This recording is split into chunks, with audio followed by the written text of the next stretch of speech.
Pendapat ini masuk akal, cuma nggak benar.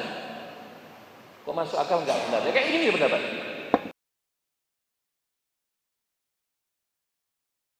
Ini adalah iman kepada takdir Allah Subhanahu wa taala.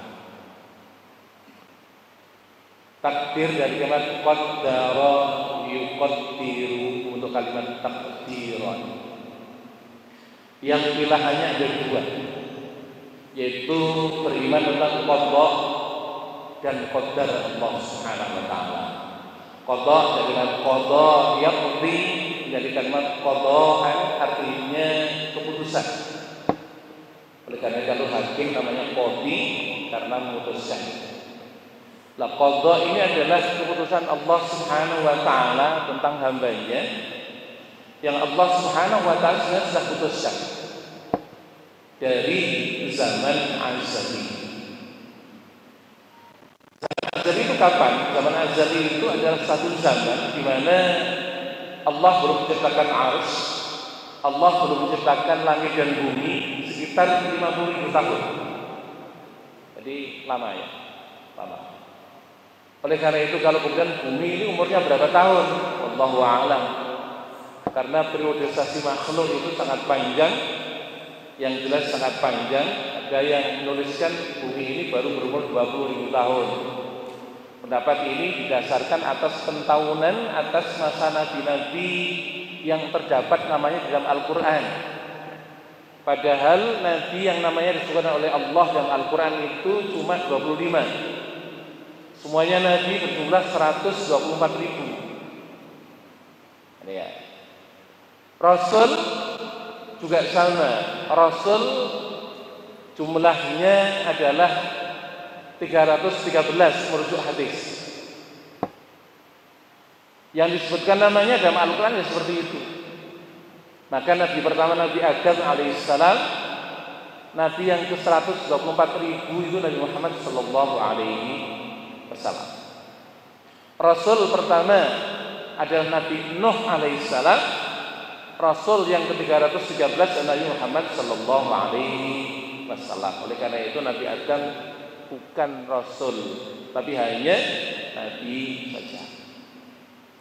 Lah kalau kemudian nabi di jumlah 25 per umurnya, ya maka sekitar 20.000 tahun. Ya, 20.000 tahun umur dunia ini sampai sekarang. Tapi ternyata kemudian ada alasan lain untuk tidak bisa memastikan kapan berapa lama umurnya dunia. Karena ketika Nabi Adam alaihissalam Rasul ya Nabi yang pertama pun, kemudian dunia telah sempurna bentuknya. Jadi gunungnya ada, lautnya ada dan seterusnya. Kemudian pada periodisasi yang paling akhir daripada Nabi kita jumpai bumi seperti ini. Ada harapan indah, ada harapan suram dan seterusnya. Ini adalah periodisasi kehidupan dunia. Tentu kemudian ini mendegradasi pendapat yang bumi ini baru berumur 20.000 tahunan. Ini terkalahkan. Lah, saudara sekalian berbahagia, Allah menciptakan atau menetapkan takdir manusia itu adalah sebelum bumi dan langit diciptakan, bahkan sebelum arus diciptakan. Maka nanti kemudian terjadi ikhtilaf di kalangan para umat ini. Pertanyaannya Allah ada di mana? Nah, inilah kemudian membentuk firqah yang panjang. Kalau ada pertanyaan Allah ada di mana? Jawabnya di mana? Nah ini ya. Ini maka kemudian membentuk firqah. Ada yang menyebut Allah di atas. Memang ada keterangan Allah ada di atas. Ketika Allah menerima Isra Mi'raj Nabi Muhammad sallallahu alaihi wasallam di Sidratil Muntaha di atas. Jika ada mengatakan Allah ada di atas. Aina Allah? Allahu fis sama. Cuma pendapat ini akan terbantah ketika Nabi Musa alaihissalam selesai dari kota Madian menuju Kipti ke Mesir. Pada lembah tua atau kemudian Wadil Muqaddas satu lembah yang suci yang namanya Tua. Nabi Musa alaihissalam melihat api, maka kemudian dia ngomong sama istrinya, istriku, apa itu, tungguin di sini ya, saya akan jumpai api, barangkali di sana ada sesuatu. Maka kemudian Nabi Musa ke sana dan mendapatkan perintah Allah Subhanahu wa taala, "Idhhab ila fir'auna innahu tagha." Perintah Allah kepada Nabi Musa di Wadi Al-Muqaddas. Pertanyaannya, ketika itu Allah di mana? Di Wadi Al-Muqaddas. Karena ketemunya Nabi Musa di situ. 1, 2. Terus kemudian ketika kita sujud menghadap kemana? Ke bawah. Apakah Allah ada di sana? 3. Ketika kemudian kita berdoa angkat tangan, kenapa tangan ke atas dan seterusnya? Terus ada nanti hadis banyak, termasuk masih ada ayat. Allah katakan, wa huwa ma'akum aina ma kuntum. Dia menyertai kamu di mana saja kamu berada. Berarti Allah dekat dengan kita. Kemudian ada satu hadis qudsi yang mengatakan, ana jalisun ma'aman dzakaroni. Aku duduk beserta orang yang mengingatku. Berarti Allah dekat dengan kita. Nanti ada satu riwayat hadis qudsi juga menyatakan, wa ana aqrabu ilaihi min hablil warid. Dan aku lebih dekat kepadanya dibandingkan urat lehernya. Dekat kepada kita sekarang. Terus pertanyaannya, Allah gimana? Itu ya. Nah, inilah yang kemudian orang Ahlus Sunnah mengatakan, beliau banyak orang tokoh Ahlus Sunnah mengatakan bahwa Allah mawjudun bi ghairi makan. Allah ada tanpa menempati tempat tinggal yang pasti. Nah, di dalam apa itu satu kitab Sayyidina Ali mengatakan, alladzi ayyana al-aina la taqulu wa aina. Zat yang menciptakan arah mana, jangan engkau katakan dia di mana. Oleh karena itu seperti itu. Lah, seperti itu. Makanya ternyata memang ngaji itu penting untuk meluaskan pemahaman kita tentang agama, sehingga kita tidak terjebak pada kesalahan, kekeliruan. Seperti itu. Makanya satu-satunya untuk membuka kawasan ini adalah ngaji dan ngaji. Balik lagi. Jadi kemudian Allah mentakdirkan manusia, artinya Allah memastikan apa yang akan terjadi pada manusia itu adalah jauh sebelum langit dan bumi diciptakan, termasuk sebelum arus diciptakan. Maka kemudian yang terjadi atas manusia itu sendiri, ya, kadang-kadang naik turun. Baik. Apa yang telah terjadi pada manusia, apa yang sedang terjadi pada manusia, dan apa yang akan terjadi pada manusia, maksudnya kita dan makhluk-makhluk yang lain, semua telah dipastikan oleh Allah Subhanahu wa taala.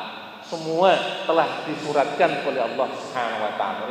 Karena itu berkata orang Jawa, menungso iku sak dermo nglakoni aturane Gusti. Manusia sekedar menjalankan apa yang telah dititahkan oleh Allah Subhanahu wa taala. Oleh karena itu ada ayat mengatakan, wa kullu syai'in khalaqnahu biqadar. Allah katakan, dan segala sesuatu itu kami ciptakan dia biqadar, dengan kadar, dengan takdir Allah Subhanahu wa taala. Nah, qada itu ketetapan. Qadar bukan qaddaro, tapi qadarun itu adalah takaran. Takaran yang dibuat oleh Allah Subhanahu wa taala atas hamba masing-masing. Dan itu sudah ditetapkan oleh Allah Subhanahu wa taala. Kalau toh kemudian Allah perintahkan pada malaikat untuk menulis ulang atas hamba, itu hanya kemudian malaikat melakukan upgrading. memperbarui, tapi sebenarnya sudah ada dari sana. Dalam satu hadis disebutkan bahwa ketika manusia itu janin umur 120 hari, maka Allah perintahkan pada malaikat untuk meniupkan roh ke dalam janin itu tadi, dan ditetapkan atasnya ketentuan Allah Subhanahu wa taala. Pertama, berkaitan dengan rizkinya. Yang kedua, berkaitan dengan matinya. Yang ketiga, berkaitan dengan dia termasuk orang yang sa'idun, mulia, au saqiyun. Maka seperti jodoh dan sebagainya sudah ditetapkan oleh Allah Subhanahu wa taala. Jadi ini sesuatu yang harus kita pahami dengan benar, karena sekarang ini banyak hal-hal yang seperti ini terdegradasi oleh pemikiran. Sehingga kalau kemudian orang sukses itu karena apa dia sukses? Orang gagal itu karena apa dia gagal? Orang menyandarkan kepada kemampuan atau ketidakmampuan itu. Kalau orangnya nggak mampu, ya wajar kalau gagal. Karena orangnya mampu, rajin, wajar kalau berhasil. Pendapat ini masuk akal, cuma nggak benar. Kok masuk akal nggak benar? Ya kayak gini pendapat. Pada beberapa pertemuan yang lalu saya sampaikan tentang kenisbian akal. Yang akal itu sebenarnya sangat sedikit sekali kemampuannya. Bahkan kalau dihadapkan dengan iman, itu persentasenya sesuatu yang bisa dideteksi dengan akal itu cuma 1%. Iman 99%. Ya. Nah, makanya kalau kemudian kita berbicara dalam perspektif ini, maka keberhasilan manusia adalah karena qudrah dan iradah Allah. Kegagalan pada manusia adalah juga karena qudrah dan iradah Allah. Kenapa seperti itu?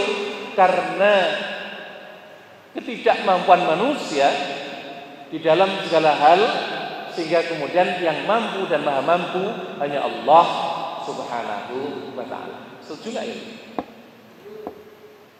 Ya. Setuju. Jadi kalimat iman seperti itu. Nah, pada bahasan tentang percaya dengan qada dan qadar Allah Subhanahu wa ta'ala ini, maka kemudian kita dihadapkan dengan kecilnya kemampuan kita sebagai manusia dan maha besarnya Allah Subhanahu wa ta'ala, zat yang menciptakan dan merawat manusia.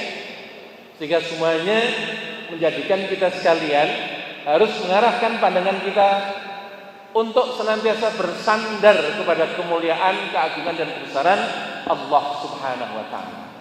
Yang kita jalankan, kalau toh kemudian kita punya keinginan, itu adalah ikhtiar. Oleh karena itu, dalam hal ini ada dua wilayah yang berbeda. Yang pertama wilayah syariat yang diwajibkan oleh Allah Subhanahu wa ta'ala, yang kita mesti mengerjakannya. Nah, ini nanti sandarannya adalah Al-Quran dan hadis. Manusia harus kemudian melakukan ini, itu dan sebagainya. Sandarannya adalah Quran dan hadis. Tapi ada wilayah hakikat yang manusia harus tunduk dan patuh pada Allah Subhanahu wa ta'ala. Sandarannya juga Quran hadis.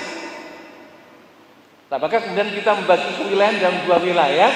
Ada wilayah yang masuk pada wilayah syariat, yang kita boleh melaksanakannya, bahkan kemudian kita harus melaksanakannya, bahkan ada yang wajib kita melaksanakannya.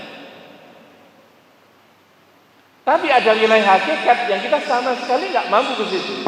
Semuanya tergantung pada hak prerogatif Allah Subhanahu wa ta'ala. Nah, manusia diberikan akal oleh Allah Subhanahu wa ta'ala untuk melakukan ikhtiar. Kalimat pokoknya kan dari khayyara, itu memilih. Ikhtiar itu memilih usaha atau berusaha untuk mencapai apa yang diinginkannya. Wilayahnya ikhtiar. Jadi dalam wilayah ini manusia diberikan otoritas Allah Subhanahu wa ta'ala untuk memilih mana yang dimaui.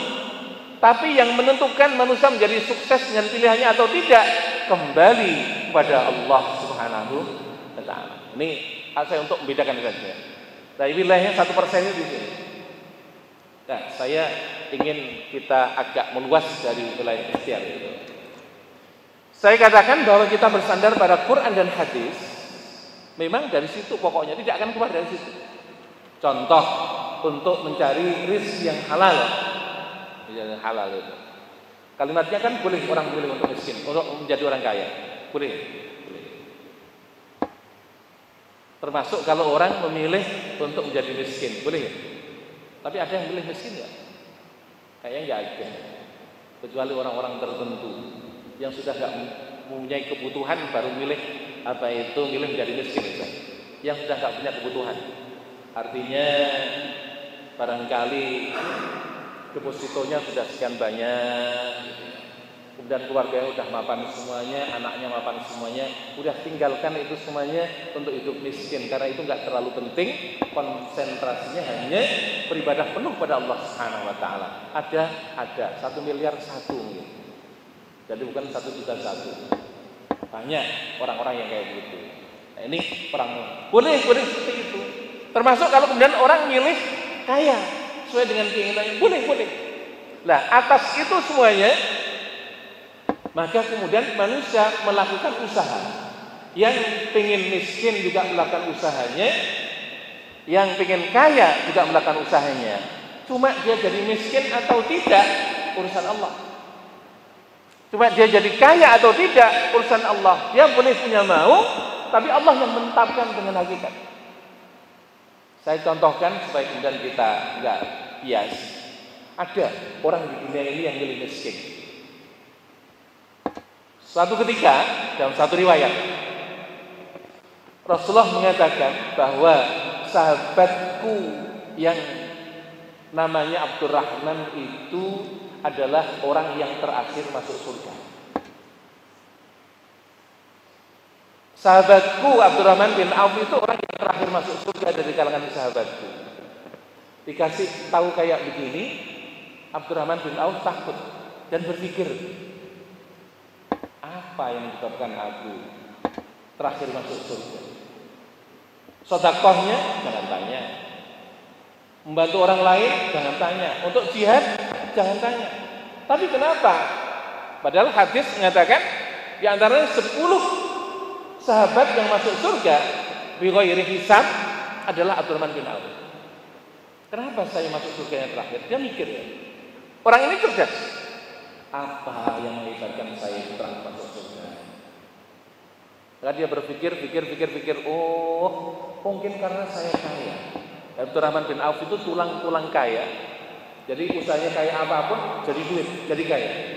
Ini gara-gara ini saya menjadi orang kaya, maka saya terakhir masuk surga dari sahabat Rasulullah Sallallahu Alaihi Wasallam. Maka dia berpikir, gimana ya jadi orang miskin? Lalu kemudian berpikir, biiznillah itu kalau kata orang Jawa bilalah. Tapi kalimatnya biiznillah. Tapi ya orang ngomong enak dilalah kersane ngalah. Nah, ini saya kalimat dilalah itu adalah dari kalimat biiznillah. Ada perang Khandaq. Yang Rasulullah SAW dalam perang Khandaq itu lama sekali. Karena sangat lama dan ketika itu musim panen kurma. Orang Madinah lagi musim kurma, tapi semuanya perang. Jadi kalau orang dulu itu panggilan untuk jihad, mereka lebih mengejar jihad itu daripada ngurusin harta. Kalau kita kan mikir-mikir juga, kebanyakan pikiran. Jadi panggilan jihad harus perang Khandaq, semuanya ikut perang Khandaq, sehingga kurmanya nggak dipanen 3 bulan, busuk. Kira-kira laku nggak? Nggak laku. Abdurrahman bin Auf otaknya cerdas. Oh, ini peluang saya untuk jadi orang miskin. Maka kemudian kurma yang busuk itu dibeli semua oleh Abdurrahman bin Auf dengan hartanya. Orang Madinah kurmanya dibeli semuanya yang busuk itu. Kemudian habis duitnya dan numpuklah kurma yang busuk. Nah, kemudian dia berkata, alhamdulillah hartaku sudah habis, mana ada orang beli kurma busuk. insya Allah saya masuk surganya nggak belakangan, dirubah kali sama Allah karena saya menjadi orang yang sudah jatuh pada miskin. Biidznillah lagi di Yaman sana ada penyakit. Kalau orang sebut orang Jawa Pak gebluk. Kalau kemudian namanya wabah, kalau orang Arab taun, melanda Yaman sana. Orang sakit pagi, sorenya mati. Sore sakit, pagi mati. Udah kayak begitu. Nah, rupanya rajanya itu mengumpulkan para tabib, dikumpulkan. Obat apa kira-kira untuk menanggulangi kayak begini? Maka kemudian mereka berembuk, bermusyawarah, katakan, oh Tuan Raja, kira-kira yang bisa menyembuhkan ini adalah kurma busuk. Terus kayak seperti apa? Ya udah kalau begitu kita beli kurma busuk, kata Raja. Udah kalau begitu cari kurma busuk dan beli. Jangan tanggung-tanggung. Harga satu kurma busuk 10 kali daripada harga kurma segar. Lah, ke Madinah urusan itu. Yang punya kurma hanya Abdurrahman bin Auf. Habis diborong sama orang Yaman. Kira-kira jadi miskin atau jadi kaya? Jadi kaya lagi. Nangis lagi Abdurrahman. Ya Allah, susah banget jadi orang miskin. Ya kalau tulang kaya seperti itu. Nah ini kayak gitu. Jadi ada orang yang berpikir untuk menjadi apa itu orang miskin itu ada. Banyak, ceritanya banyak sekali ya. Nggak saya sebutkan, ini salah satu contoh saja yang ada di dalam asar sahabat seperti itu. Ini luar biasa. Ada. Kalau pengen jadi orang kaya, kita pun kadang-kadang seperti itu berpikirnya. Salah? Enggak. Asal kemudian dalam koridor yang benar. Sehingga kemudian kita bekerja, berusaha dan sebagainya. Untuk itu enggak apa-apa. Karena hadis Rasulullah sallallahu alaihi wasallam, "Talabul halal fardhatun ala kulli muslimin wa muslimatin." Mencari rezeki yang halal itu difardukan oleh Allah atas orang Islam laki-laki maupun perempuan. Ini tidak bicara kaya, tapi mencari rezeki yang halal. Tapi kalau yang dari kita dapat dan kita belanjakan banyak yang kita dapat, kira-kira jadi kaya jadi miskin. Jadi kaya. Nah, dari sini maka bekerja bagus diperintahkan oleh agama. Dan banyak lagi hadis yang sepadan dengan itu. Jadi boleh-boleh saja. Tapi yang menetapkan kita menjadi kaya atau miskin kembali kepada Allah Subhanahu wa taala. Kalau toh kemudian kita punya akal sehingga kemudian kita bisa berinovasi dan sebagainya, yang ngasih akal kita siapa? Allah. Ini ya. Jadi ini mutlaknya Maha Kuasa Allah Subhanahu wa taala. Ini adalah untuk menggerus isme-isme yang kemudian orang berpikir hanya sisi akal saja tadi, sehingga kemudian seakan-akan peran Allah itu enggak ada. Orang bangkrut karena kecerobohannya, orang kaya karena kepintarannya, kecantikannya, kayak begitu orang sekarang ini. Maka kemudian nanti akan menafikan peran Allah. Lah, bagi orang beriman tidak bisa seperti itu. Kalau toh orang menjadi kaya karena ini biqudratillah. Kalau kemudian orang menjadi miskin karena itu biiznillah, bukan karena hebatnya manusia atau karena konyolnya manusia. Itu hanya perantara, hanya sebab yang menjadikan atau mengantarkan orang kepada apa itu takdir Allah Subhanahu wa taala. Secara flat Allah sudah tentukan itu. Terus bagaimana dengan doa? Doa ini juga kemudian menjadi firqah-firqah yang panjang dalam Islam tentang masalah doa. Doa itu bisa merubah takdir ya? Pertanyaannya, doa itu bisa merubah takdir ya? Saya sampaikan, takdir itu sudah nggak bisa berubah. Dalam pandangan kebanyakan para ulama. Tapi kemudian manusia tetap diperintahkan usaha dan ikhtiar itu tadi. Termasuk diantaranya berdoa. Masuknya usaha, ikhtiar dan berdoa itu masuk pada kategori ibadah. Pada pokoknya takdir ditetapkan oleh Allah Subhanahu wa taala. Boleh jadi orang berhasil itu karena kemudian Allah gerakkan dia untuk berdoa. Padahal sebenarnya sudah siapkan Allah Subhanahu wa taala. Sama tadi dengan orang ikhtiar gitu. Orang bisa ikhtiar, Allah gerakkan dia untuk bisa berikhtiar. Karena apa? Allah sudah menyediakan untuknya berhasil. Termasuk kalau kemudian orang malas, kenapa Allah jadikan orang malas?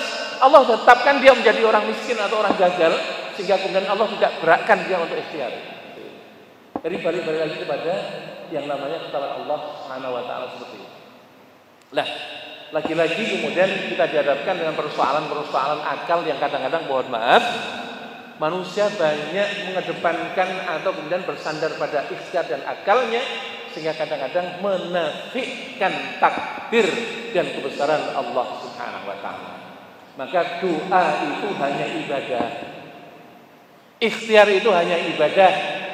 Yang menghasilkan doa Allah, yang menghasilkan ikhtiar hanya Allah Subhanahu wa taala. Dan sesuatu ketahui takdir atau bukan itu di ujungnya. Di ujungnya, bukan di depannya juga. Maka kemudian ketika kita ikhtiar, pahami itu ibadah. Hasil atau tidak, Allah sudah ngasih kebaikan untuk kita sekalian untuk bisa ikhtiar. Bahwa berhasil tadi, larinya kepada Allah sudah memutuskan untuk berhasil. Lewatnya dengan ikhtiar kita, dengan kecanggihan kita, dengan networking yang kita bisa bikin, dan kemudian dengan jaringan yang ada pada kita sekalian, itu wasilah atau jalan daripada Allah menghasilkan apa yang kita usahakan. Masuk doa tadi. Doa itu hanya ikhtiar. Allah menggerakkan kita untuk kita berdoa, dan Allah menjadikan hasil itu bukan karena doa itu, bukan. Tapi seakan-akan karena doa itu Allah menjadikan berhasil, tapi dua hal yang berbeda. Buktinya kenapa? Tapi kalau kemudian kita larikan, ada enggak orang yang ikhtiar jungkir balik tapi enggak sukses? Ada enggak? Banyak. Ada enggak orang yang kemudian berdoa terus tapi enggak sukses? Banyak. Sebaliknya, ada orang yang enggak doa tapi sukses. Ada orang yang enggak ikhtiar tapi sukses. Nih ya. Atau ikhtiarnya sedang-sedang aja lah. Tapi kemudian dia sukses. Seperti itu.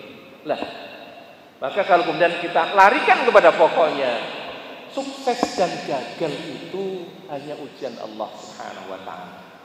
Jadi Allah mengatakan di dalam firman-Nya di dalam surat Al-Insan, "Inna khalaqnal insana min nutfatin amsyaj linabtalihi waja'alnahu sami'an basira." Surat Insan, Al-Insan ayat 2. Inna khalaqnal insana min nutfatin amsyaj. Sesungguhnya kami ciptakan manusia dari nutfah, dari mani amsyaj yang bercampur. Linabtalihi, ya, agar kami mengujinya. Faja'alnahu sami'an basira, maka kami berikan kepadanya sami'an basira, pendengaran dan penglihatan. Jadi Allah Subhanahu wa taala sudah seperti itu. Makanya berhasil dan gagal itu adalah sudah dipastikan oleh Allah Subhanahu wa taala, dan itu adalah ujian dari Allah Subhanahu wa taala. Oleh karena itu, kalau kelirunya orang itu menganggap bahwa kalau dia sukses itu hadiah dari Allah. Bukan. Kalau kemudian orang menganggap bahwa kemudian gagal itu adalah Allah memberi dia. Bukan. Dalam surat apa itu Allah menjelaskan tentang masalah seperti itu. Jadi, wa ammal insanu idza mabtalahu rabbuhu fa akramahu wa na'amahu fayaqulu rabbi akraman. Fa ammal insanu idza mabtalahu rabbuhu fa akramahu wa na'amahu fayaqulu rabbi akraman. Wa amma idza mabtalahu faqadara 'alaihi rizqahu fayaqulu rabbi ahanan. Maka adapun manusia ketika kemudian Allah Subhanahu wa taala berikan rezeki yang banyak, nikmat yang banyak, fayaqul, maka dia mengatakan rabbi akraman, Tuhanku muliakanku. Sebenarnya wa amma idza mabtalahu faqadara 'alaihi rizqahu fayaqulu rabbi ahanan. Maka dan adapun kalau ketika Allah sempitkan rezekinya, dia mengatakan rabbi ahanan, Tuhanku menghinakanku. Maka Allah katakan kalla, enggak. Kalau kamu jadi kaya itu ujian dari Allah Subhanahu wa taala, kamu termasuk orang yang syukur atau kufur. Ketika kamu dijadikan orang miskin, Allah menguji pada kamu, kamu termasuk orang yang bersabar atau orang yang berputus asa dari rahmat Allah. Seperti itu. Jadi bukan karena kehebatan manusia dan sebagainya.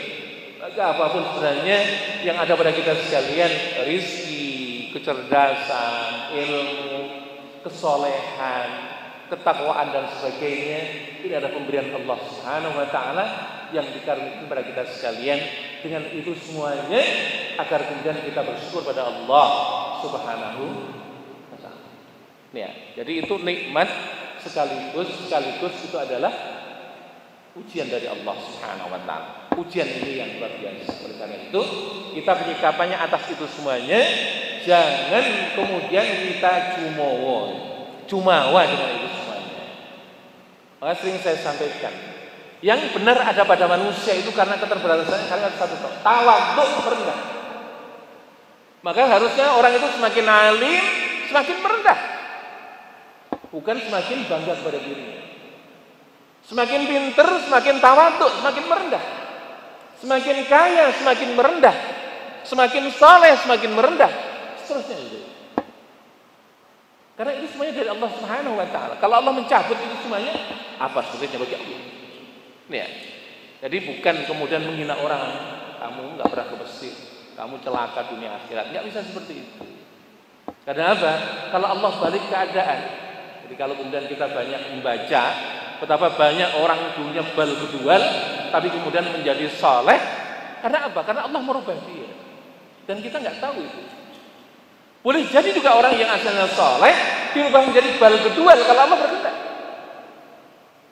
Sama orang ahli ibadah, dia bisa ahli ibadah itu karena Allah Subhanahu wa taala perkenankan dia dan mampukan dia untuk ibadah. Kalau Allah nggak jadikan seperti itu, nggak bisa. Lihat. Nah, makanya itu semuanya ada dari Allah Subhanahu wa taala, tidak pantas manusia untuk berbuat sombong karena itu. Makanya kesombongan sekarang ini buahnya Pak, banyak sekali. Modelnya banyak dan uniknya orang nggak sadar itu sombong. Jadi ada namanya kesombongan intelektual. Orang pinter merendahkan kepada orang yang enggak pinter, sombong. Ada kesombongan spiritual. Orang soleh, ahli ibadah merendahkan orang lain. Dalam kitab kitab sarah sarahnya Hikam Ibnu Athaillah, ada seorang namanya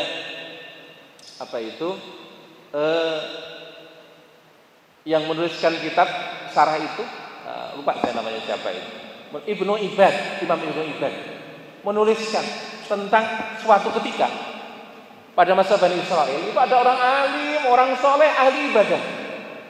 Klasifikasinya kalau bahasa sekarang udah masuk wali. Apapun yang diminta dikabul oleh Allah Subhanahu wa taala. Jadi ketika dia jalan kemana-mana, orang pada ngerubungi minta didoakan supaya kemudian lebih baik. Lah suatu ketika, maka kemudian datang seorang pelacur. Pelacur itu kan jelek. Pelacur atau lonte?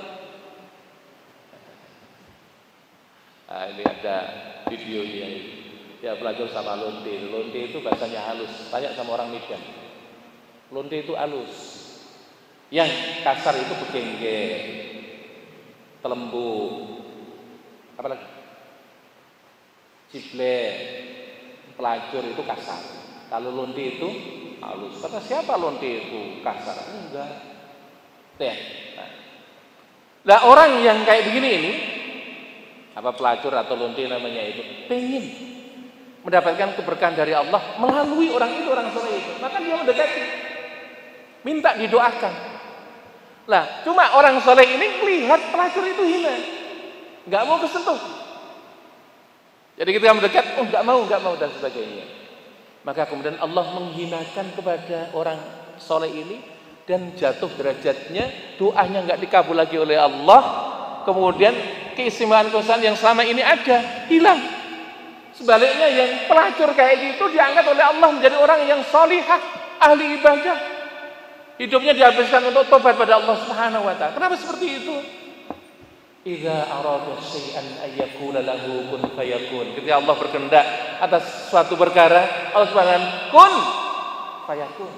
Jadi yang orang hina menjadi mulia, tapi kemudian orang mulia menjadi hina. Nah, ini enggak bolehnya orang soleh menghina kepada orang yang enggak soleh itu karena itu, Pak. Karena itu semuanya berasal dari Allah Subhanahu wa taala. Jadi ini semua dari Allah Subhanahu wa taala. Sama kalau kemudian Allah menguji pada orang enggak mau ibadah dan sebagainya, ini ujian dari Allah Subhanahu wa taala saja. Dia membanggakan ujian dari Allah Subhanahu wa taala. Kalau Allah mengangkat dia, apa sulitnya bagi Allah Subhanahu wa taala? Nah, makanya kemudian takdir atau tidak dilihat dari ujungnya tadi. Nah, sudah sekalian berbahagia, pernah di suatu saat Sayyidina Ali radhiyallahu anhu bertanya kepada Rasulullah. Hadis ini sudah ada 4 yang derajatnya sama-sama sahih. Banyak diriwayatkan oleh Imam Bukhari dan Imam Muslim. Semuanya diriwayatkan dari itu. Abu Bakar meriwayatkan hal yang sama dengan ini, tapi kasusnya berbeda. Umar bin Khattab sama meriwayatkan hal seperti itu. Kemudian Utsman bin Affan sama seperti itu. Cuma yang saya ambil Sayyidina Ali. Jadi suatu ketika penguburan jenazah, Sayyidina Ali bertanya kepada Rasulullah sallallahu alaihi wasallam, "Ya Rasulullah, segala sesuatu yang terjadi itu sesuatu yang ditetapkan oleh Allah dari zaman dulu atau sesuatu yang belakangan?" Maka kemudian Rasulullah mengatakan, segala sesuatu yang terjadi itu sudah ditetapkan oleh Allah Subhanahu wa taala, apa itu dari zaman. Nah, Sayyidina Ali dan hadis yang lain mengatakan, afanakal, kenapa kita enggak tawakal aja? Dalam riwayat yang lain adalah apa itu mengatakan, kenapa kita beramal? Nah, ini yang Sayyidina Ali yang berakhir. Kenapa kita berbuat kalau takdir sudah ditetapkan oleh Allah Subhanahu wa taala? Maka Rasulullah mengatakan, i'malu fa inna muyassarun lima khuliqa lahu. Ini hadis yang diriwayatkan oleh Imam Muslim seperti itu. I'malu, kata Rasulullah SAW, berbuatlah kamu. Fa inna muyassarun lima khuliqa lahu. Maka segala sesuatu itu dimudahkan oleh Allah kepada takdirnya. Ya, kepada takdirnya dimudahkan oleh Allah Subhanahu wa taala. Karena itu, manusia ketika ada keinginan untuk berbuat baik, maka berlakukan apa itu berbuat baik. Walaupun boleh jadi tidak berhasil, tapi boleh jadi juga kemudian berhasil. Nah, suatu yang digampangkan oleh Allah Subhanahu wa taala untuk menjadi takdirnya, untuk menjadi berhasil atau kemudian tidak berhasil, maka itu bagian dari takdir Allah Subhanahu wa taala. Maka termasuk orang-orang yang masuk surga atau neraka. Jadi ada hadis diriwayatkan oleh Muslim. Saya baca terjemahannya saja. Jadi berkaitan dengan masalah orang masuk surga atau neraka, Allah sudah tetapkan. Jadi kalimatnya begini. Jadi kalau kemudian seseorang ataukah kemudian seseorang itu beramal baik, soleh, kemudian satu langkah lagi kesolehannya itu sudah masukkan dia ke surga. Tapi kemudian karena Allah sudah menetapkan dia tidak baik, ujungnya jelek, maka dia berbuat satu langkah itu perbuatan ahli neraka dan mati dan sehingga masuk ke dalam neraka. Ya. Sebaliknya kemudian ada orang yang beramal jelek terus sehingga satu langkah lagi mengantarkan dia masuk neraka. Tapi dasar kemudian dia sudah takdirnya masuk surga, maka yang satu langkah itu dia beramal amalan ahli surga, mati dia dan menjadi masuk surga. Hadis diriwayatkan oleh Muslim dan hampir sepakat para ahli hadis menafsir hadis ini tentang mutlaknya takdir Allah Subhanahu wa taala. Sehingga kemudian kita enggak bisa berbuat apa-apa seperti itu. Nah, makanya menghadapi seperti itu gimana? Ya minta kepada Allah lah. Mudah-mudahan minta ini adalah bagian daripada takdir Allah yang kemudian akan menghasilkan kita menjadi orang yang berhasil atau yang kemudian kita mau dikabul oleh Allah Subhanahu wa taala seperti itu. Minta terus pada Allah untuk mendapatkan hidayah. Dan ini nanti ada padanan-padanan daripada hadis qudsi maupun ayat Al-Qur'an yang menjelaskan tentang memang keterbatasannya manusia itu seperti itu. Jadi manusia sangat terbatas.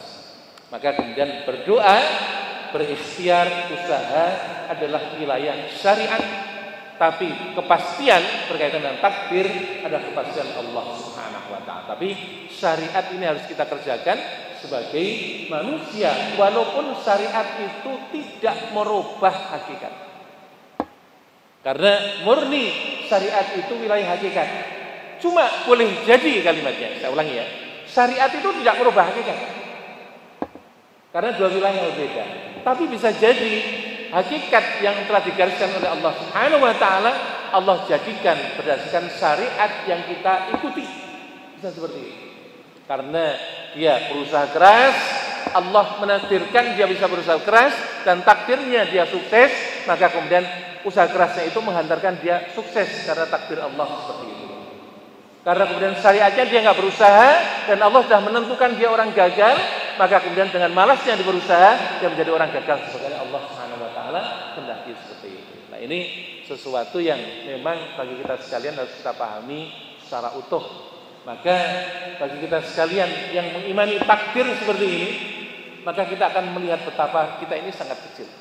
Kemampuan kita ini sangat kecil, bahkan kita ini nggak mampu sama sekali tanpa kemudian pertolongan Allah Subhanahu wa taala. Oleh karena itu, ketika kemudian kita tersinari dengan cahaya Allah Subhanahu wa taala. Begini, Pak. Jadi kalau ngaji, tausiah dan sebagainya ini hanya jalan saja kok. Allah menggerakkan kita untuk datang, untuk hadir.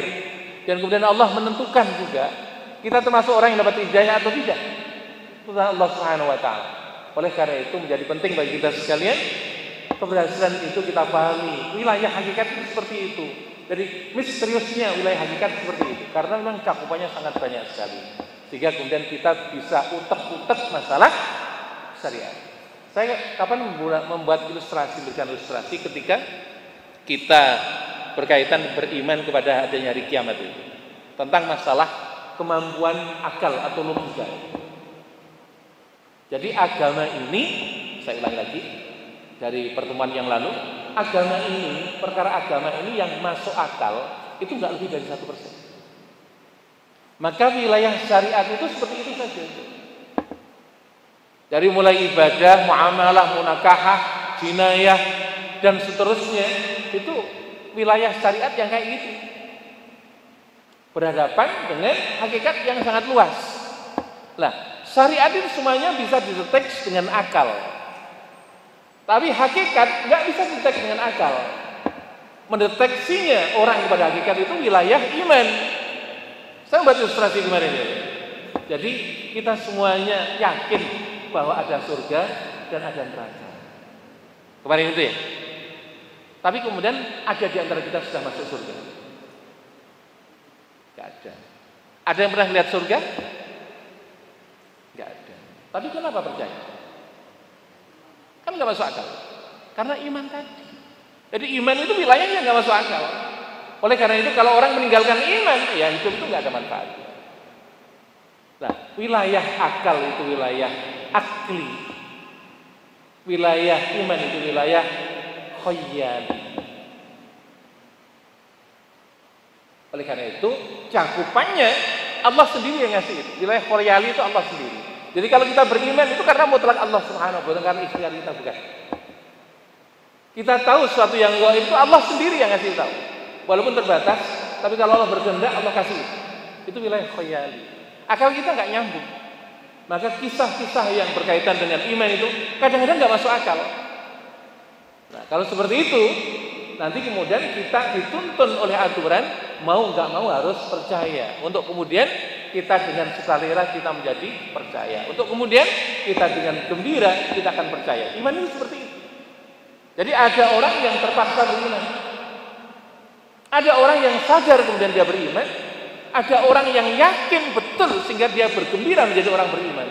Sehingga wilayah seperti itu. Nah ini hak seperti ini ada yang diberikan Allah Subhanahu wa taala dan ini adalah hak prerogatif Allah Subhanahu wa taala. Oleh karena itu kalau kemudian orang-orang alim itu cerita tentang masalah-masalah yang gaib yang enggak masuk akal, saya percaya. Jadi terlalu banyak orang-orang yang diberikan oleh Allah Subhanahu wa taala karena kesalahannya hal-hal yang gaib. Nah, nanti ada yang mengatakan, "Oh, ini tahyul. Ini khurafat." Untuk menghukumi suatu tahlil atau khurafat itu kadang-kadang orang hanya menggunakan akal, tapi tidak menggunakan kacamata iman. Dipikir sampai judek kepala, nggak mungkin Nabi itu dari Mekah kemudian ke Palestina, kemudian ke Sidratul Muntaha, balik lagi hanya semalam, bahkan kurang dari 1 malam. Akal yang canggih seperti apapun nggak akan bisa menilai. Apa itu? Nggak bisa terima. Betul? Nggak masuk akal. Jadi orang yang sepintar apapun kalau hanya menggunakan akalnya tok, nggak akan nyambung ke sana. Termasuk Nabi Muhammad SAW diuji oleh Allah, neraka kayak apa, surga kayak apa, orang penduduk neraka seperti apa, penduduk surga kayak apa. Kita kan menggunakan akal tok pasti nggak percaya. Kenapa kemudian kita yakin itu? Karena adanya iman itu tadi. Maka ada hal-hal yang kalau kemudian kita mengandalkan akal, kita masuk pada kategorinya kita terpaksa percaya. Karena kalau nggak percaya kafir. Kita takut kafir, maka terpaksa percaya. Gitu ya? Maka sepertinya harus kita tingkatkan sehingga kemudian kita tidak terpaksa dalam percaya. Kita yakin betul percaya kepada Allah Subhanahu wa taala akan hal itu semuanya. Termasuk kemudian kita bergembira dengan percaya. Nah, pada tingkat yang tinggi ini orang harus melalui tangga-tangga atau tahapan-tahapan untuk sampai kepada situ sehingga kemudian akal itu tidak berfungsi sama sekali. Nah, kalau kemudian saya buka kitab-kitab tasawuf berkaitan dengan ini, malah kemudian kita akan disuguhi dengan kisah-kisah yang luar biasa yang sifatnya tidak masuk akal seperti ini. Tapi karena itu iman, itulah yang iman. Apa yang menghalangi kita untuk percaya? Ketika tidak percaya, maka iman kita terdegradasi. Terus seperti itu. Nanti kalau kemudian tidak percaya sama sekali, maka apa bedanya kita dengan orang kafir? Nah ini masalahnya. Oleh karena itu, masuk pada wilayah takdir dan wilayah-wilayah yang kita bahas sebelumnya ini adalah masuk pada wilayah iman. Untuk bisa menerimanya, untuk bisa memahaminya dengan benar, untuk sukarela kita percaya, untuk kemudian kita bergembira percaya adalah otoritas Allah Subhanahu wa taala untuk memberikannya ini kepada kita. Sehingga kemudian dalam hal ini pentingnya kita senantiasa taqarrub pada Allah Subhanahu wa taala. Nah, masalahnya seperti ini, Pak. Supaya kita kemudian tidak salah. Orang banyak beribadah itu dengan tendensinya iming-iming Allah Subhanahu wa taala. Kira-kira boleh nggak sih? Nanti kalau ibadah amal soleh masuk surga, boleh nggak sih? Boleh, nggak boleh. Cuma jangan bertahan ini saja. Karena kalau kemudian hanya bertahan seperti ini saja, nanti kemudian kita akan bergulat dengan akal kita yang sifatnya liberal itu. Terus gimana penyikapan yang benar? Ini yang benar, bahwa ibadah kita kepada Allah Subhanahu wa taala kita arahkan agar kita dekat dengan Allah Subhanahu wa taala. Urusan surga urusannya Allah, urusan neraka urusannya Allah. Urusan kita mendekatkan diri kepada Allah Subhanahu wa taala. Lah berarti kita sudah enggak utaati urusan surga dan neraka. Gitu ya. Lah, apa salah kemudian orang beribadah ingin masuk surga? Enggak salah. Cuma kalau kemudian orang bertahan pada tingkatan ini tok, maka beragama itu hitam putih. Tapi kalau kemudian dia mendasarkan pada ketika dia taat pada Allah karena ingin taqarrub pada Allah Subhanahu wa taala, maka wilayahnya sudah wilayah bukan hitam putih saja, sudah ada warna yang lain. Karena dari sinilah bermula ada kecintaan kita dengan ibadah pada Allah Subhanahu wa taala. Lah, ini memiliki kehebatan sehingga kemudian kalau kita sudah pada tingkat cinta, senang, bahagia kita beribadah pada Allah Subhanahu wa taala, dunia ini kayak pelangi, hidup ibadah itu kayak pelangi, Pak. Indah sekali. Sehingga tidak ada keengganan kita untuk ibadah karena kita melihat keindahannya, betapa indahnya kalau kita berdekat ria dengan Allah Subhanahu wa taala. Akal sudah enggak nyambung sama sekali. Yang ada adalah rasa kita sudah kebawa oleh bimbingan Allah Subhanahu wa taala yang namanya Allah itu. Jadi ibadah itu sesuatu yang kita rindukan sama sekali. Enggak ada kemalasan. Berbahagia kita dengan ibadah kepada Allah Subhanahu wa taala. Tinggal seperti ini. Nah, tingkat seperti inilah yang harus kemudian menjadi target kita. Karena nanti ngarahnya begini, Pak, ada kelemahan-kelemahan. Orang itu kalau kemudian ibadahnya hanya berbicara tentang surga dan neraka, maka ibadahnya itu sifatnya formalistik. Saya mengatakan ini bukan enggak baik. Cuma ini harus jadi awalan kok. tidak menjadi sesuatu yang sifatnya final. Kita ibadah surga neraka itu menjadi motivasi awal. Harus ingatkan yang lain. Karena nanti urusannya kalau kemudian ibadah itu formalistik, orang yang berbeda dengan kita akan kita kecam. Salah itu, keliru itu, bid'ah itu, kan macam-macam kayak gitu. Ini yang formalistik kayak gini. Karena hitam putih, kalau nggak salah pasti benar, kalau nggak benar pasti salah. Padahal benar itu juga ada macam-macamnya, salah itu juga ada macam-macamnya. Jadi kalau kemudian masalah ibadah saja, ini belum masuk pada akidah, ibadah saja. Ibadah itu kalau kemudian kita banyak ilmunya tentang ibadah itu, ternyata yang dicontohkan oleh Rasulullah itu juga macam-macam. Apa jadinya kalau kemudian kita hanya hitam putih, yang kita tahu ini yang benar, yang nggak kita tahu ini yang salah, maka semua orang itu akan menjadi salah menurut pandangan kita. Nah inilah yang formalistik seperti itu. Maka di sini orang harus memiliki kemampuan untuk kemudian banyak memahami dengan pemahaman yang luas tentang masalah sehingga ibadah itu tidak hitam putih. Dan orang yang hanya hitam putih tok nanti sifatnya egoistis. Egois. Karena ini tadi masalahnya hitam putih itu. Kalau nggak begini pasti salah. Kalau nggak begini pasti keliru. Kayak gini udah bahaya. Banyak nggak orang kayak gitu? Nah ini. Kayaknya nggak seperti itu. Nah maka kemudian kita naikkan pada tingkat yang lebih tinggi lagi. Sehingga ibadah itu menjadi sesuatu yang indah. Kita senang ibadah, sudah senang. Apa ibadah itu sudah menjadi kebutuhan kita. Sehingga kemudian orang akan begini, begitu dan sebagainya. Paling kita ngomong dia memiliki dasar. Apalagi kemudian kita punya ilmu. Oh, ternyata ini juga benar, itu juga benar. Jadi bukan saya saja yang salah, yang benar. Dia juga benar karena ada dasar seperti itu. Nah, karena seperti ini orang sudah memahami ibadah itu sudah jadi kebutuhan seperti itu. Lah, apalagi kalau sudah pada tingkat ibadah itu sudah menjadi suatu kecintaan. Kita nggak ngurusi orang, nggak ngurusi orang. Orang mau kayak apapun udah biarin saja. Biarin aja, karena kemudian kita terpukau dengan indahnya beribadah kepada Allah Subhanahu wa ta'ala. Orang inilah yang kayak begini terbimbing oleh ma'unah yang akan mengantarkan dia kepada keluar biasaan karena ibadah kepada Allah Subhanahu wa ta'ala, karena cintanya kepada Allah Subhanahu wa ta'ala. Udah gak ngurusin surga lagi. Mau surga atau neraka udah gak penting lagi. Karena surga dan neraka ciptaan Allah Subhanahu wa ta'ala, yang saya tujuannya ridha Allah Subhanahu wa ta'ala, asal Allah ridha kepada saya enggak apa-apa masuk neraka. Kan bahasa seperti itu. Tapi apa mungkin Allah ridha kepada orang itu masuk neraka? Enggak mungkin. Bahasanya seperti itu. Oleh karena itu, pada wilayah inilah sebenarnya yang harus menjadi takdir dari kita sekalian. Nah, balik lagi kepada takdir Allah Subhanahu wa ta'ala, maka jangan sampai salah kita. Apa itu menyandarkan hidup kita menyandarkan semuanya kepada Allah Subhanahu wa ta'ala, percaya yakin akan takdir Allah seperti itu. Dan jangan lupa syarat untuk menjadi seperti itu adalah ibadah kita yang kita lakukan adalah karena ta'abbud kita, pengabdian kita, karena cinta kita kepada Allah Subhanahu wa ta'ala, karena kita ingin meraih ridho Allah Subhanahu wa ta'ala, sehingga kita tidak bicara tentang masalah surga dan neraka. Biar surga dan neraka urusan Allah Subhanahu wa ta'ala.